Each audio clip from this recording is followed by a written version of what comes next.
تو کسی نے کہا مولا اللہ نے نعمتیں دی ہیں، ٹھنڈا پانی نعمت ہے، اللہ سوال کرے گا، کھانا نعمت ہے، اللہ سوال کرے گا، لباس نعمت ہے، اللہ سوال کرے گا، سانس لینا نعمت ہے، اللہ سوال کرے گا، ہوا نعمت ہے، زندگی نعمت ہے۔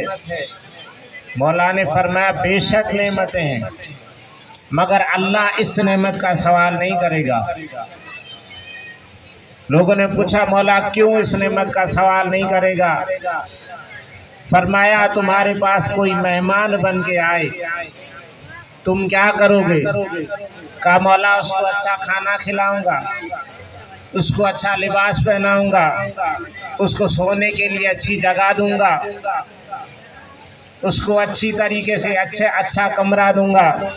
مولا نے فرمایا دوسرے دن اگر وہ جائے تو کیا تم یہ کہو گے اس کے بارے میں جو تم نے جو نعمتیں دی اس کو، کیا اس کا سوال کرو گے؟ کیا تمہیں زیب دیتا ہے کہ مہمان کو کہو کہ کل میں نے تمہیں اچھا کھانا نہیں کھلایا تھا؟ تمہیں زیب دیتا ہے کہ مہمان کو کہو گے کہ کیا میں نے تمہیں اچھا لباس نہیں دیا تھا؟ کیا میں نے تمہیں اچھا بستر نہیں دیا تھا؟ کیا میں نے تمہیں اچھے کمرے میں ٹھہرایا نہیں تھا؟ اس نے کہا مولا نہیں، یہ مہمان نوازی کے شایان نشان نہیں ہے کہ میں مہمان سے دی ہوئی نعمتوں کا سوال کروں۔ تو مولا نے مسکرا کے فرمایا جب تمہیں زیب نہیں دیتا کہ مہمان سے نعمتوں کے بارے میں سوال کرو تو وہ پروردگار کھلا کے احسان کیسے جتائے گا؟ جب تم احسان جتانا تمہارے لیے زیب نہیں ہے، تم کسی کو کھلا کے کہہ نہیں سکتے کہ میں نے تمہیں کھانا نہیں کھلایا۔ احسان جتانا برائی ہے، گناہ ہے، نیکی کو ضائع کرتا ہے۔ جب ہم جیسا بندہ احسان جتانا بری بات سمجھتا ہے تو وہی بات اللہ کے لیے کیسے قبول کرتا ہے؟ درود پڑھے محمد وآل محمد کی بارگاہ میں، صلی اللہ محمد محمد۔ بھائیان محترم، وہ بندہ جو احسان جتانا برا سمجھتا ہے وہ پروردگار کو کیسے زیب دے گا؟ تو مولا نے مسکرا کے فرمایا یہ نعمتیں نہیں ہے کہ جس کے بارے میں اللہ سوال کرے گا، بلکہ وہ نعمت ہے الیوم اکملت لکم دینکم واتممت علیکم نعمتی، آج ہم نے دین کو کامل کر دیا اور نعمتیں تمام کر دی۔ مولا نے فرمایا وہ ہم اہل بیت کی محبت ہے، ہم اہل بیت کی ولایت ہے کہ جس کے بارے میں خداوند عالم محشر کے روز سوال کرے گا کہ ہم نے اہل بیت کی تم محبت تمہاری دل میں دی، تم نے کس طرح سنبھال کے رکھا؟ تم نے کس طرح سنبھال کے رکھا؟ مولا کا فرمان ہے کہ ہر مومن کے دل میں امام حسین کی قبر ہے، امام حسین کی قبر ہے۔ حدیث معصوم کی کہ قتل الحسین علیہ السلام حرارت فی قلب المومن لا تبرت احد ابدا، کہ انسان ہر مومن کے دل میں امام حسین کی شہادت کی وجہ سے دکھ ہے، گرمی ہے، غصہ ہے، وہ کبھی بھی ٹھنڈا نہیں ہوگا۔ پھر حدیث قدسی ہے کہ قلب المومن عرش الرحمن، مومن کا قلب اللہ کا عرش ہے۔ اللہ نے حضرت داؤد سے فرمایا کہ اے داؤد میرے لیے مکان کو خالی کر دو، میرے رہنے کے لیے گھر کو خالی کرو۔ تو حضرت داؤد نے کہا پروردگار تجھے تو گھر کی ضرورت ہی نہیں ہے، تو گھر میں آتا ہی نہیں ہے، تجھے تو گھر کی تو جگہ سے منزہ ہے، اگر گھر میں آئے گا تو محدود ہو جائے گا۔ تو اللہ نے کہا داؤد میری مراد یہ نہیں ہے، میری مراد یہ ہے کہ تیرا قلب میرا گھر ہے، اپنے دل سے دنیا کی محبت نکال دے، اپنے دل سے میرے غیر کی محبت نکال دے۔ تو اللہ نے ہمارے دلوں میں اہل بیت کی محبت رکھی، اس کا مطلب یہ نہیں ہے کہ محبت رکھی تو ہم جنت میں چلے جائیں گے۔ محبت رکھی تو بس ہم جہنم سے آزاد ہو گئے۔ محبت کے بارے میں سوال کیا جائے گا، ان کو تو دی نہیں تھی تو سوال کس چیز کا؟ سوال تو ہم سے ہوگا، تمہیں دی تھی، تمہیں اہل بیت کی محبت دی تھی، تمہارے دل میں اہل بیت کی ولایت ڈالی، تم نے اس محبت کو کس طرح سنبھال کے رکھا؟ کہیں اس محبت کے ساتھ ہمارے دشمن کی محبت بھی دل میں نہیں رکھی، کہیں اس محبت کے ساتھ دنیا کی لالچ بھی تو نہیں رکھی، کہیں اس محبت کے ساتھ تم نے حرام کی چیزیں تو نہیں رکھی۔ اس دل میں جس میں حسین کی قبر ہو، اس دل کو تم نے حرام غذا سے تو پالا نہیں، اگر پالا ہے تو روز محشر خداوند عالم سوال کرے گا۔ صلوات پڑھے محمد و آل محمد کی بارگاہ میں، صلی علی محمد و آل محمد۔ ہم انگلیاں اٹھاتے ہیں کہ اس نے امام کا غصب کیا، حق غصب کیا، اس پہ لعنت ہو، اس نے امام کی توہین کی، اس پہ لعنت ہو، اور ہم جو توہین کر رہے ہیں وہ کیا فرق ہوتا ہے اس میں اور ہم میں؟ کیا فرق رہے گا؟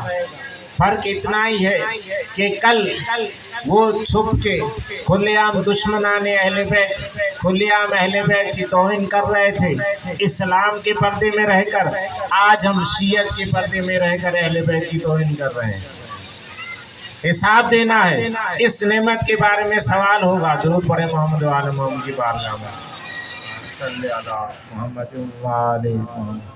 تو عزیزان محترم، ہر چیز میں خلوص لازم ہے، ہر چیز میں پاکیزگی لازم ہے، ہر چیز میں ادب اور آداب لازم ہے۔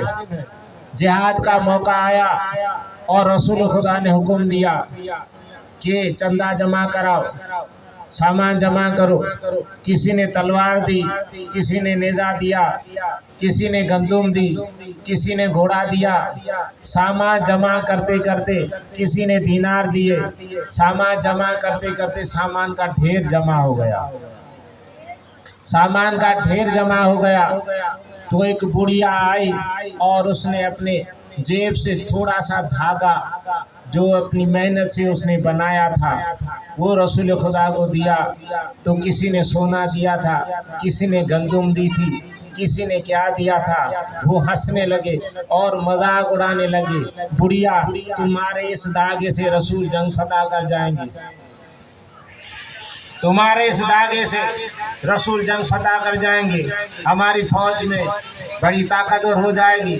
رسول خدا نے ڈانٹ کر کہا خاموش ہو جاؤ، تم نے جو دیا تھا وہ اس لیے دیا تھا کہ دنیا دیکھے اس نے 1000 دینار دیے ہیں، دنیا دیکھے اس نے گھوڑا دیا ہے، دنیا دیکھے اس نے ڈھال دی ہے، دنیا دیکھے تم نے جو دیا تھا وہ دنیا کو دکھانے کے لیے دیا تھا، اس لیے زیادہ دیا، اس نے جو دیا ہے وہ خلوص سے دیا ہے۔ پھر وہ دھاگا اٹھا کے اس ڈھیر کے اوپر رکھ دیا، کہا اللہ اس خلوص کے دھاگے کی وجہ سے اس سامان میں برکت ادا کرے گا۔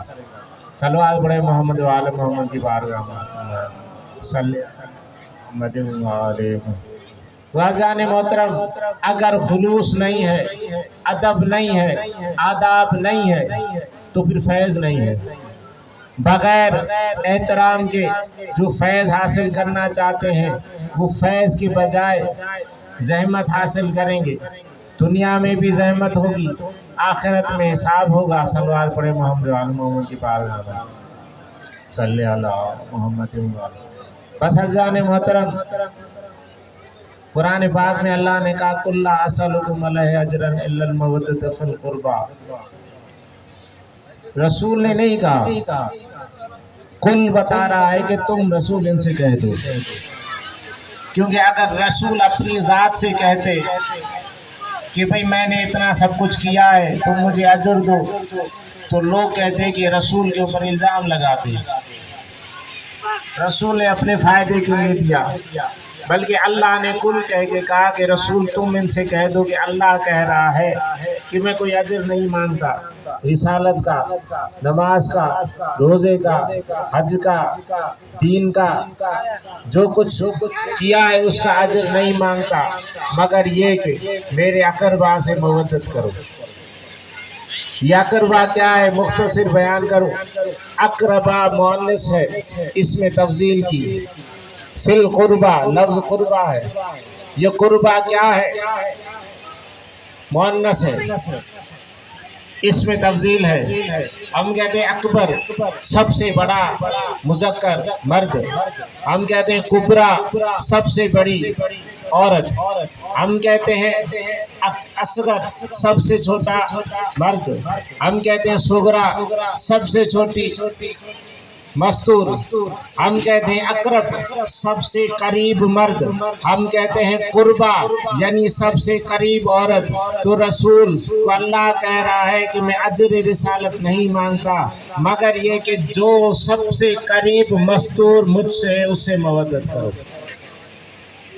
جو مستور سب سے قریب ہے، تو رسول سے سب سے قریب بی بی کون ہے؟ جس کے بارے میں رسول نے کہا الفاطمہ تو بضعۃ منی، سیدہ میری جگر کا ٹکڑا ہے، میرے پارائے جگر ہے، میری آنکھوں کا نور ہے۔ عزادارو رسول خدا نے اجر تو مانگا مگر اس امت نے اجر کیا دیا؟ اس امت نے اجر یہ دیا کہ ایسا وقت بھی آیا کہ اسی بی بی کے دروازے پر آگ لائے گئے۔ کل جس دروازے پر جبرائیل رک جاتے تھے، دستک دیتے تھے، بغیر اذن کے داخل نہیں ہوتے تھے، آج اسی دروازے پر امت مسلمان کلمہ کو آگ لے کے آئے ہیں۔ عزادارو دکھ اس بات کا نہیں ہے کہ بی بی کا گھر جلایا گیا، دکھ اس بات کا ہے کہ گھر اس نے جلایا جو رسول کا اس کے بابا کا کلمہ پڑھتا تھا۔ دوسرا اجر رسالت یہ دیا گیا کہ بی بی کے پہلو کو زخمی کیا گیا۔ تیسرا اجر رسالت یہ دیا گیا کہ جناب علی مرتضیٰ کے سر پر ضرب چلائی گئی۔ عزادارو ایک وقت وہ بھی آیا کہ اجر رسالت کچھ ایسا دیا گیا کہ بہنوں نے بھائی کے جنازوں سے تیر نکالے۔